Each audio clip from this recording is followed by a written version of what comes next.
1 Thessalonians 5:11 says, "And so, encourage one another and help one another, just as you are now doing." Hebrews 3:13 says, "Continually encourage one another every day." Although God has commanded us to encourage one another, sometimes we do just the opposite. We tend to concentrate on the shortcomings and flaws of others instead of their strengths. Instead of complimenting others for their positive qualities, we tend to blame and tear each other down. By being an encourager, you can dramatically change someone's life. In Acts 13:5, we see a young man named Mark, who was an enthusiastic worker for the Lord. In fact, he loved God so much that he accompanied Paul and Barnabas on their first missionary journey. However, along the way, Mark decided to return home and leave the missionary effort. Later, we see that Barnabas wanted to invite Mark to join them for another journey, but Paul did not want to do so. As a result, the partners went their separate ways, Barnabas with Mark and Paul with Silas. Can you imagine how devastating it was for Mark when Paul refused to let him go on their next missionary journey? He could have been so discouraged that he quit the ministry or even gave up on God. However, Barnabas, whose name means son of encouragement, stood beside his friend Mark despite his past failure and encouraged him in the work of the Lord. He lifted Mark up and gave him another chance and inspired him to continue in the ministry. Barnabas's encouragement changed Mark's life. Think about it. What would have happened if Mark had quit? We probably wouldn't have the gospel according to Mark. Each time we encourage someone, it may change the course of his or her life.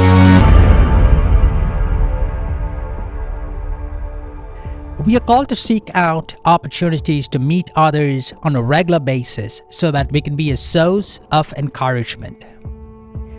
Hebrews 10:25 says, "Let us not give up on the habit of meeting one another, as some are doing.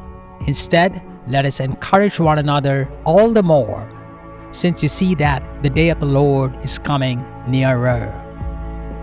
We should attend every meeting or gathering with the plan to give encouragement in faith, hope, and love to others.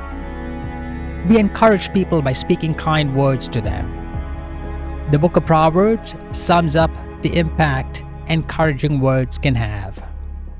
The tongue has the power of life and death. Proverbs 18:21. The mouth of the righteous is a fountain of life. Proverbs 10:11.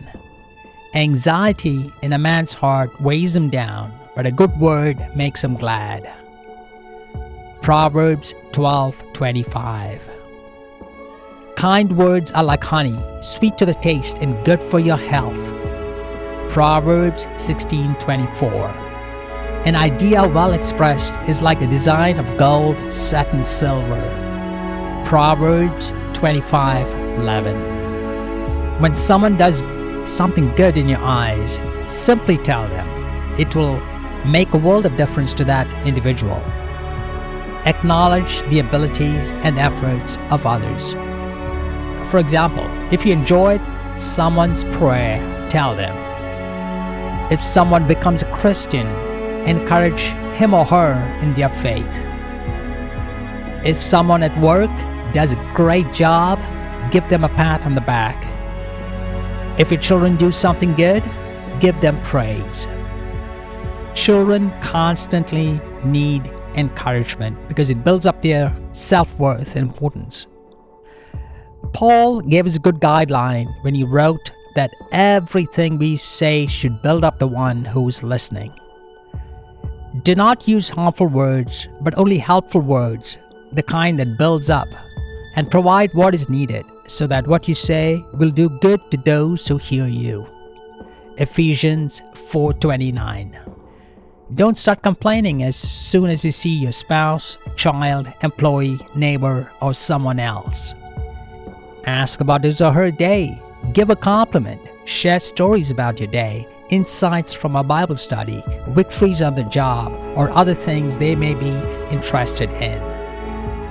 Finally, we need to have a particular mindset depending on who we are encouraging, as Paul explains. Do not rebuke an older man, but encourage him as if he were your father. Treat the younger men as your brothers, the older women as mothers, and the younger women as sisters with all purity. 1 Timothy 5, 1-2. Do you see what Paul said? Encourage older men like you would your father. Encourage younger men as you would your brother. Encourage older women like you would your mother. Encourage younger women as you would your sister.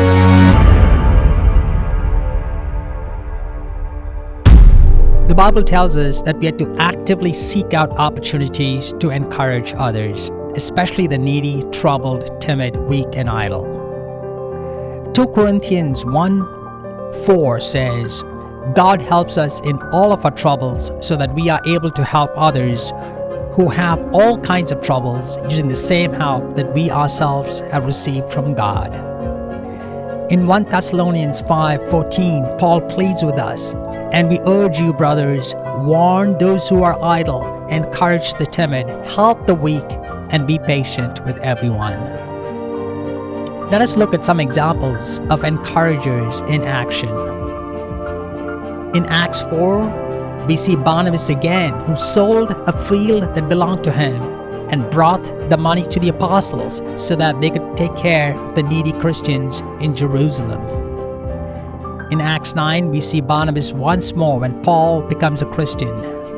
Paul comes to Christ and tries to join the church in Jerusalem. The church refuses Paul because he was a persecutor of Christians, because they did not believe he was a true disciple.